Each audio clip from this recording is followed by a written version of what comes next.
Good morning, Valentine's Day 2018. I'm taking myself on a date for Valentine's Day. Forecast calls for some pretty nice weather today, and there's a 10 out of 10 chance of an outdoor recess today for you kids. Other than the fact that it was Valentine's Day, it was a completely normal day. The kids were running late, my dogs were being annoying, and I was busy rushing my kids. Breaking news. News of a school shooting in South Florida. 911, what is your emergency? It's being shot up. Just after 2 o'clock, my son calls me and he says, "Dad." I'm like, "What?" "There's a shooter at my school. I'm hearing gunshots and I can't find Jamie." And the crazy thing is the gunshots he was hearing, they are the ones that were killing his sister. In the days that followed, I kind of went under the radar until the night of the CNN town hall, which was my first time out of the house in days. I took on Senator Rubio that night. Your comments this week and those of our president have been pathetically weak. I wake up the morning of February 18th, the day we're supposed to bury her. And what do I wake up to? The presidential tweet that blamed my daughter's murder on the Russia investigation. I was furious. It was sometime in that period of those immediate couple of days where Vice President Biden, we spoke. I think we may have been on the phone for, it's got to be close to an hour. He wanted to know a little bit about me, about my family, how everybody was doing. And then he started talking to me about his family, about his losses. But he said it's going to be different for everybody.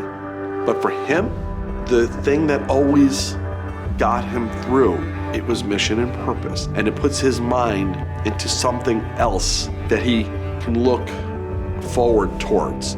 At the end of the phone call, he let me know he was going to be in Florida. And he gets there, but after he's done shaking hands, he takes us into a private room.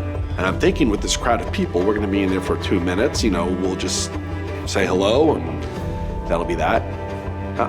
We ended up spending about 45 minutes with him in that room while 200 people were waiting for him outside. A lot of people saw a photo of he and I at the first debate. I had not seen him since that year before when we met. The compassion and empathy that he had was about the fact that we both share loss, but I also know he understood the nature of the violence that led to my loss. He said things to me on that phone call that have formed the foundation of what I do today. It sort of set me off on this trajectory, and I haven't shut up since, and I'm not going to. I have a dream of being a part of solving this gun violence problem we have in our country.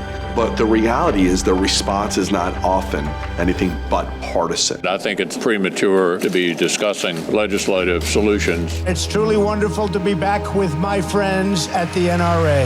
You have a true friend and champion in the White House. I will not let you down. Remember that.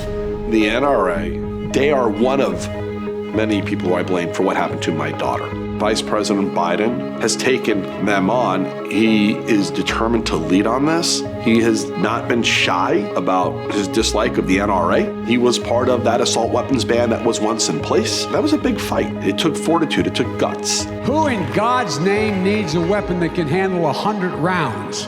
For God's sake. The Second Amendment says that we can limit who can own a weapon.